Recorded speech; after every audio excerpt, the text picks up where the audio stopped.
Hello दोस्तों, कैसे हैं आप सब। मेरा नाम है हिमांशु और मैं स्वागत करता हूं आप सबका आपके अपने चैनल कॉमिक वर्ल्ड पर। तो चलिए दोस्तों, शुरू करते हैं राज कॉमिक्स में तिरंगा सीरीज़ की अगली कॉमिक्स 1/2।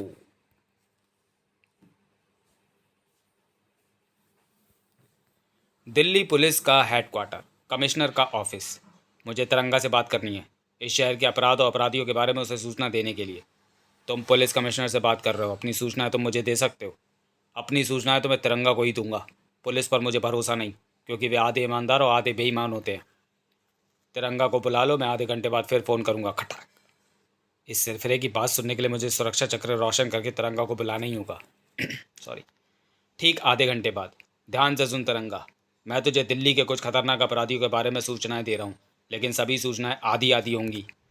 उन्हें पूरी कर ले तो अपराधियों को धुन लियो, और पूरी ना कर सके तो धुन लियो अपना सर।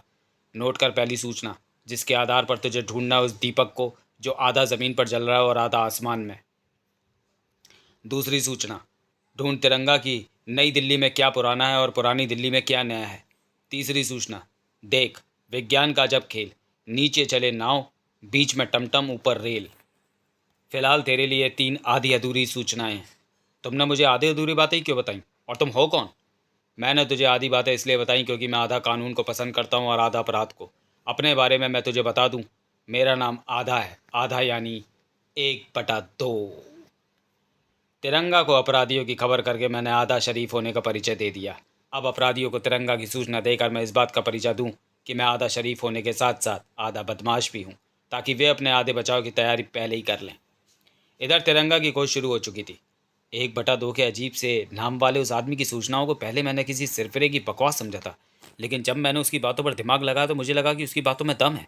क्योंकि आधा ज़मीन पर और आधा आकाश में जलने वाले दीपक का मतलब है आकाशदीप नामक ये गगनचुंबी इमारत, छाक थाक, जिसमें सचमुच मौजूद है अवैध हथियारों का धंधा करने वाले अपराधी, ठाक ठाक ठाक, जिन्हें मैंने इस लायक करना है कि पुलिस के यहाँ पहुँचने तक ये अपने पैरों पर खड़े ना हो सके। और ऐसा मुझे जल्दी ही करना है, क्योंकि मैं जितनी जल्दी यहाँ से रवाना होऊंगा उतनी ही जल्दी पहुँचूंगा। ठाक। यमुना नदी पर स्थित पुराने पुल पर, क्योंकि यही वह जगह है जहाँ नीचे नदी में नाव चलती है, बीच में सड़क पर टमटम यानी तांगा, और सबसे ऊपर मौजूद पटरियों पर रेल। और यहाँ अपराधी निश्चय ही पुल के बीच में मौजूद उस मजबूत पिलर में कहीं होंगे। तिरंगा ने पिलर में मौजूद एक खाली जगह भी ढूंढ ली और उसमें बैठे अपराधी भी। ठाक। फ्लेयर देखकर पुलिस को यहाँ पहुँचने में ज़्यादा देर नहीं लगेगी, लेकिन अगर मैं और यहाँ रुका रहा तो मुझे नई दिल्ली में स्थित इस पुराने किले में पहुँचने में ज़रूर देर हो जाएगी। ठाक। और ये नशे के सौदागर अपना काम करके यहाँ से वापस लौट जाते। ठाक। अपना काम निपटाने में तिरंगा ने यहाँ भी देर नहीं लगाई। देर लगाता भी कैसे, उसे जल्दी से जल्दी पहुँचना जो था पुरानी दिल्ली में स्थित नई सड़क पर। पुरानी दिल्ली में यह सड़क ही नहीं है, लेकिन यहाँ तो मुझे कोई अपराधी नज़र नहीं आ रहा है। या शायद नज़र आ रहे हैं। ज्वेलर्स की उस दुकान में जो इतनी रात गए भी खुली है, इस समय तो जो दुकान में मौजूद है वे साहूकार हरगिज़ नहीं हो सकते। चिंग ठाक। 1/2 की हर सूचना सही थी, लेकिन यह आधा शरीफ आधा बदमाश है कौन, और उसने मुझे ये सूचनाएं क्यों दी। था जो सवाल इस समय तिरंगा के मस्तिष्क में घर किए था, वही इस समय 1/2 के अड्डे पर मौजूद हर शख्स के मस्तिष्कों में भी तूफान मचाया था। तुम्हारे आधे कानून और आधे अपराध प्रेम ने हमें तो मरवा दिया। तुम्हारी वजह से हमारा लाखों का माल पकड़ा गया, और हम पकड़े जाने से बाल बाल बचे। आखिर तुम किसकी तरफ हो, हमारी तरफ या कानून की तरफ। हूँ तो मैं दोनों तरफ, आधा आधा, लेकिन मैंने तिरंगा को तुम्हारे पते इसलिए दिए ताकि मैं उसकी कार्यप्रणाली समझ सकूं। मैं तिरंगा की कार्यप्रणाली को समझ गया हूँ। अपने धंधों को 50% मेरे लिए तैयार रखो, क्योंकि अब मैं बहुत ही जल्द तुम्हारे नुकसान की भरपाई करने जा रहा हूँ, तिरंगा के शरीर को 1/2 करके। यहाँ तिरंगा की मौत की कामना की जा रही थी, और यहाँ लंबी उम्र की। देश के अपराधियों को खत्म करने का बीड़ा उठाकर इस भैया ने लाखों बहनों की असमत लूटने से बचाई है। आओ हम अपने इस भैया के हाथ में राखी बांधकर उसकी लंबी उम्र की कामना करें। ईश्वर करे सदा चांद की तरह चमकता रहे हमारा तिरंगा भैया। तिरंगा की सैकड़ों बहनों का नेतृत्व करने वाली ये लड़की कौन है। अपने क्षेत्र के नामी गिरामी आदमी जुगार कनखल की लड़की नेहा। वैसे मैं तो समझती थी मैं ही तुम्हारी बहन हूँ, यहाँ तो सैकड़ों बहनें दिखाई दे रही हैं। किस किस को राखी का नेक दोगे अबे भैया। किसी को मिले या ना मिले, लेकिन नेक की लालची इस बहन को तो नेक मिलेगा ही। अरे अभय के साथ साथ सभी चौके। सभी ने देखा तिरंगा की आधी मूर्ति के परखच्चों को उड़ते हुए। भा! और फिर सभी ने देखा परखच्चे उड़ाने वाले 1/2 को। काश इसकी जगह असली तिरंगा होता तो उसे आधा बांटकर मुझे बहुत खुशी होती। खैर जल्दी वह अपना ये हाल करवाने के लिए मेरे सामने होगा, क्योंकि इनमें से इसकी आधी बहनों को मैं अपने साथ ले जा रहा हूँ। उसने कई लड़कियों को जाल में फंसा लिया है भैया। आई कुछ करूँ। दिन का समय और चारों तरफ भीड़ भाड़ वाला इलाका है, ऐसे में मैं कुछ नहीं कर सकता। और फिर उसने सभी लड़कियों को गन पॉइंट पर ले रखा है, ऐसे में कुछ करने की सोचना भी बेवकूफ़ी होगी। तिरंगा की आधी बहनों को मैं इसलिए छोड़े जा रहा हूँ ताकि वे अपने भैया को बता सकें कि मैं उसकी इन आधी बहनों के साथ वहाँ मौजूद हूँ, जहाँ आधे जानवर रहते हैं और आधे इंसान।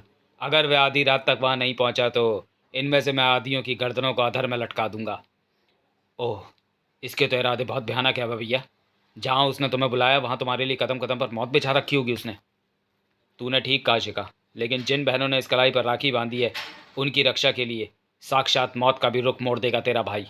तभी पुलिस का सायरन बजने की आवाज़ वातावरण में गूंजने लगी। आधी रात आकाश में मौजूद पूरा चांद हालांकि अपनी शीतलता बिखेर रहा है, लेकिन तिरंगा की इन बहनों के चेहरों पर मौजूद भय की गर्मी पर उसका कोई प्रभाव नहीं था। तुम्हारा भैया आएगा या नहीं, तुम जिंदा बचोगी या नहीं, इसके 50-50 चांस हैं। राखी के कच्चे धागों की रखने को लाज, मौत का दरिया भी मैं पार कर सकता था आज। वाह तिरंगा, तूने यहाँ पहुंचकर मेरी इस अधूरी उम्मीद को पूरा कर दिया कि तू अक्लमंदी का जीता जागता पुतला है। जहाँ आधे जानवर रहते हैं और आधे आदमी, वह जगह चिड़ियाघर होगी। यह समझने के लिए ज़्यादा अक्लमंदी की ज़रूरत नहीं है। सही कहा, लेकिन दिल्ली का ये चिड़ियाघर आने वाले समय में वह जगह कहलाएगी जहाँ तिरंगा आखिरी बार देखा गया था, क्योंकि 1/2 के हाथों अधमरा होकर तू यहीं मरने वाला है। ना ना तिरंगा, कोई होशियारी मत दिखाइयो, वरना इसमें से तेरी कुछ बहनें भी मौत का सफ़र तेरे साथ ही तय करेंगी। ला ये ढाल, बेल्ट और अपना लवादा मुझे दे। मेरे ज़रा से विरोध करने से किसी की भी जान जा सकती है, लेकिन ये मेरी ढाल और लवादे का क्या कर रहा है। ये लवादा मैंने कंधे से बांध लिया और ये ढाल मैंने हाथ में ले ली। अब आधा तिरंगा तू और आधा मैं। अब अगर तू मर भी जाएगा तो दुनिया को गम नहीं होगा, क्योंकि भाग उफ, आधा तिरंगा तो मैं बचूंगा ही। स्क्रंच 1/2 वार पर वार किए जा रहा था और तिरंगा था जो कि हर बार को सही जा रहा था। ताक ताक, और सहता भी क्यों नहीं। अपने भाई को लहू, उसने राखी के बंधन की लाज जो रखनी थी, भाई होने का फर्ज जो निभाना था। अपने भाई को लहूलुहान देखकर चुप ना खड़ी रह सकी नेहा। नहीं तिरंगा भैया, हमारे लिए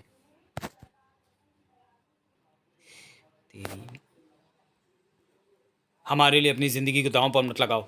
ये मेरा स्वार्थ होगा मेरी बहन, और जिस दिन कोई भाई इतना स्वार्थी हो जाएगा, राखी के बंधन की पवित्रता उस दिन खत्म हो जाएगी। था नहीं। वाह, भाई हो तो तेरे जैसा तो खुद तो खत्म हो सकता है, लेकिन राखी के बंधन को खत्म नहीं कर सकता। वाह खच 1/2 के मुंह से वाह निकल रही थी और तिरंगा के मुंह से जल्दी तिरंगा के गिरने के साथ ही रुका यह क्रम। मैंने तुझे मार मार कर अधमरा करके तेरी आत्मा को यमराज के पास पहुंचने का काम कर दिया है तिरंगा। फिर उसने तिरंगा की कमर से उसकी यूटिलिटी बेल्ट भी खींच दी। अब बाकी बचा आधा काम ये भूखे मगरमच्छ करेंगे। तिरंगा का बेहाल शरीर छपाक से पानी में गिरा, और यह शरीर भोजन था पानी में मौजूद उन खूंखार और भूखे मगरमच्छों के लिए जिनके शरीरों में बिजली की सी तेजी भर गई थी। एक पल बाद ही खून के रंग में बदलते पानी ने ऊपर खड़े लोगों को बता दिया कि मगरमच्छों ने सामूहिक रूप से अपना भोजन करना शुरू कर दिया है। नहीं बेवकूफ़ लड़की, यहाँ चीख चिल्लाकर जानवरों की शांति भंग मत कर। इन लड़कियों के साथ घर जा और वहाँ आराम से बैठकर तिरंगा की मौत का मातम बना। एक साधारण अपराधी की ये बहुत बड़ी जीत थी, लेकिन उसे मालूम नहीं था कि तिरंगा साधारण नहीं था। ओह, पानी में गिरकर तिरंगा भैया को होश आ गया है और अब वे मगरमच्छों से जूझ रहे हैं। उफ, यह बेल्ट उस लड़ाई में उनकी सहायता कर सकती है। नेहा ने बेल्ट मेरी तरफ फेंककर मुझे एक बहुत बड़ा हथियार दे दिया है, क्योंकि इसमें मौजूद है बेहोशी की दवाई से बुझे ये डार्ट्स, जो इन मगरमच्छों को पल भर में बेहोश कर देंगे। सभी मगरमच्छों को बेहोशी की दुनिया में पहुंचाकर तिरंगा मौत के उस कुंडे से बाहर निकला। धन्यवाद नेहा बहन, मैं तुम्हारा आभारी हूँ। सिर्फ धन्यवाद से काम नहीं चलेगा तिरंगा। अगर सचमुच आभार प्रकट करना चाहते हो तो वादा करो कि कल मेरे घर पर मेरे जन्मदिन की पार्टी में शामिल होगे। तिरंगा से आने का वादा लेकर ही नेहा ने उसे वहाँ से जाने दिया। तो चलिए दोस्तों, वीडियो को यहीं समाप्त करते हैं और मिलते हैं